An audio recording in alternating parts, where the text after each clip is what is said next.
潘达瓦战争危机被解除后，吴英雄放走了徐达夫，并称徐达夫在飞机降落前掉海遇难，而后他变成了海港城的明星警员。然而这份宁静还没持续多久，海港城便再次陷入危机。一盘神秘录像带被寄往政府部门，多名通缉要犯在镜头前自白，要为建立全新的海港城而牺牲。从他们的精神状态来看，显然是受人胁迫，这其中也包括死而复生的徐达夫。与此同时，这些恐怖分子将爆炸车辆伪装成救护车，要挟绑着炸弹的通缉犯们开往各个方位，对海港城的多条交通要道进行了袭击，并且劫持了制造电磁脉冲火箭密钥的委员长。吴英雄和劫匪在高架桥上狭路相逢，遭到对方猛烈的陆空夹击，那辆身经百战的耐智捷被打成筛子飞出桥外。吴英雄眼疾手快，跳车抓住了桥边的钢筋。就在这时，东区警员陈真路过，本以为他会搭把手，没想到他却忙着和明星警员拍照合影。吴英雄只能咬牙切齿的自己爬上来。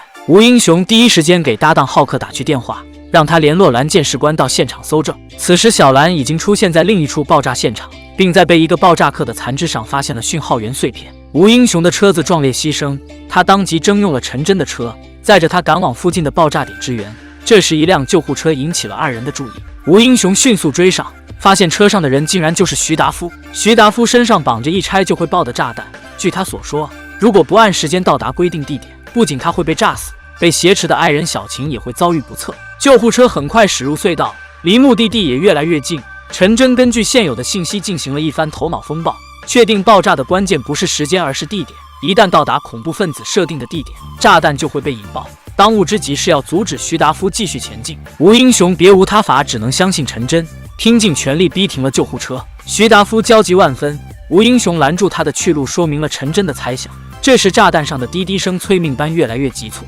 徐达夫让吴英雄赶快趴下，自己闭着眼迎接被炸死的命运。然而预想中的痛苦并未发生，滴滴声和红光也随之消失。事情果然如陈真所说，徐达夫将事情的来龙去脉讲给吴英雄。他和小晴日子过得好好的，突然被一帮神秘人劫持，他们用小晴和他肚子里的孩子做要挟，徐达夫不得不听命行事。这时一队押运重要物资的特勤路过隧道，发现了装有爆炸物的救护车，二话不说便准备将三人铐起来带走。这时隧道顶上被人凿出一个圆形洞口，另一群荷枪实弹的雇佣兵杀出，不费吹灰之力便解决了特勤队，取走了车上的电磁脉冲火箭。看来他们和劫持委员长的是同一伙人，也是策划这起连环爆炸案的幕后黑手。吴英雄企图用徐达夫身上的炸弹威胁这帮人，领头的长发男笑了笑，取消了炸弹连接，接着端起枪朝三人射击。吴英雄急忙拽着徐达夫躲闪，然后牺牲掉陈真的车子拖住对方，三人趁机逃进了隧道的地下工事。长发男却并不着急，他再次恢复了炸弹的连接，准备让三人和隧道一起被炸掉。吴英雄趁着炸弹没完全启动，徒手将其拆下，随后眼疾手快扔进了树井。隧道的爆炸没能幸免，好在吴英雄三人成功活了下来。劫后余生的三人还没来得及喘匀气，徐达夫就发现自己被爆炸碎片刺伤，伤口正在大量失血。他焦急万分，将关押小晴和众通缉犯家属的位置告诉吴英雄，希望他能帮自己救出小晴。分局组长带着大队人马赶到隧道，徐达夫被送上了救护车。与此同时，一个视频中出现过的通缉犯来到南区分局，挟持了一个警员，大吵大闹要见吴英雄。浩克还在争分夺秒地研究讯号源，根据这一线索发现了爆炸点的卫星监视系统。除了已经发生爆炸的几个地方，南区分局也赫然在列。他来不及细想，护住了小绿，爆炸也在这一瞬间发生，南区分局变成了一片废墟。得到的消息的组长和吴英雄悲痛难忍，组长勒令吴英雄不准再蛮干。分局的爆炸案以及徐达夫的出现都对他十分不利，吴英雄却坚持要将这个案子追到底，救出小晴以及所有通缉犯家属。于是趁着组长不注意，吴英雄在陈真的帮助下解开手铐，驾着警车绝尘而去。这起恶性案件引起了海港城高层重视，他们持续追踪电磁脉冲火箭的讯号点，并派出黑鹰特种部队前往外环9号公路进行拦截。根据现有的情报，高层确信这起案件是由暗杀型武装部队夜行者一手策划。眼下情况不容乐观，夜行者不仅抢走火箭并获悉了启动密码，就连不久前失踪的生化武器伊鲁康吉也在他们手上，两者一并释放，后果不堪设想。此时小兰回到了分局，她难以置信地看着面前的废墟。幸运的是浩克和小绿都没什么大碍，他们还解析出了夜行者的定位系统为军方所用，并意外拦截了军方派出黑鹰特种部队前往外环9号公路的消息。军方的消息能被随便拦截，也不怪海港城老是被恐怖分子袭击。小兰将自己目前所掌握的信息传达给了吴英雄。此时吴英雄和陈真已经到达了9号公路的水泥厂，小晴就被关在这里。陈真分析了利弊，海港城军方从来不在乎牺牲，现在就凭他们2个人，既要面对夜行者，还要面对黑鹰特种队，似乎不太现实。吴英雄顾不得考虑这些，继续深入水泥厂。早已部署好的黑鹰队也发现了2人的踪迹，队长命下属士凯必要的时候除掉2人。海港城有够乱的，军方杀警察，不愧是你啊，小海。黑鹰队用热感应侦查了水泥厂内部，发现只有6个敌人，且并没有探测到人质的身影。黑鹰队马上发动了攻击，却发现热感应探测到的都是假人。正当他们困惑时，暗处却突然杀出夜行者的人。黑鹰队防备不及，一时间落了下风，队员悉数负伤，只得边打边退。熊和陈真被带到了首领面前，首领似乎觉得胜券在握，也不杀2人，反倒交给吴英雄一个遥控器，告诉他火箭和人质都在顶楼，按下开关可以炸毁火箭，但相对的人质也会死亡，就看吴英雄要怎么选择。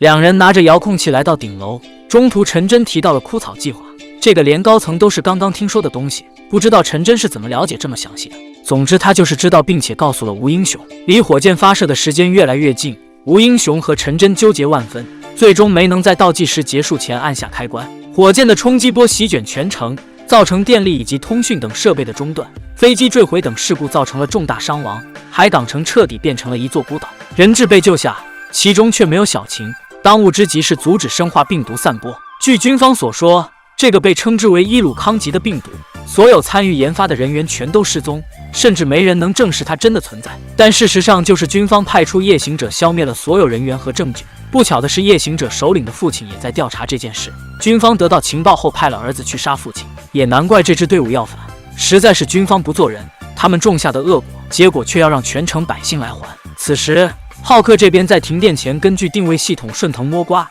追踪到了监控火箭的位置。根据这个不算完整的坐标，他们锁定了海港城一个3不管的地带。小蓝和小绿马上出发前往地图上的位置，在一个神秘的小屋中发现了自己已故父亲留下的东西。原来他和夜行者的首领竟然是亲兄妹。小蓝让小绿回去汇报情况，自己留在这里想要弄清楚是怎么回事。得知哥哥就是这一切的幕后主使，他震惊万分，却又不愿相信。还没等他大义灭亲，西恩就给他注射了麻醉剂和病毒对应剂。与此同时，陈真则利用霍尔探针侦测附近的电磁场，发现了夜行者的老巢，费尽力气打败了2个守卫。2人顺着走廊来到一间病房，床上躺着的正是小晴，她身上插满了监测仪器。原来伊鲁康吉是用活体进行培养的，目前还未演化完成。这是吴英雄和陈真最后的机会，他们带着小晴回到分局临时搭建的办公的，但对于他体内的病毒却一筹莫展。这时小绿赶了回来，带着吴英雄和陈真赶往那间小屋，大家寄希望于这个更了解病毒的始作俑者。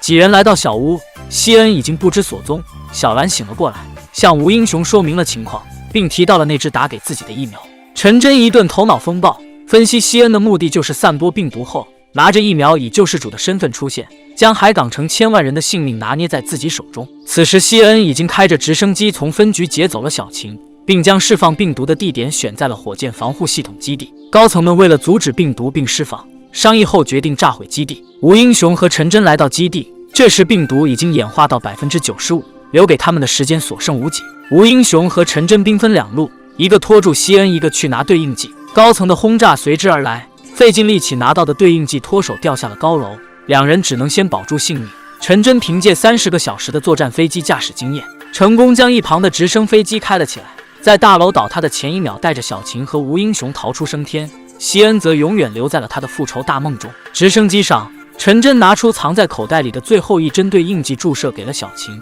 一场席卷海港城的病毒危机又被2个名不见经传的小警员阻止，只是他们背后牺牲了太多人。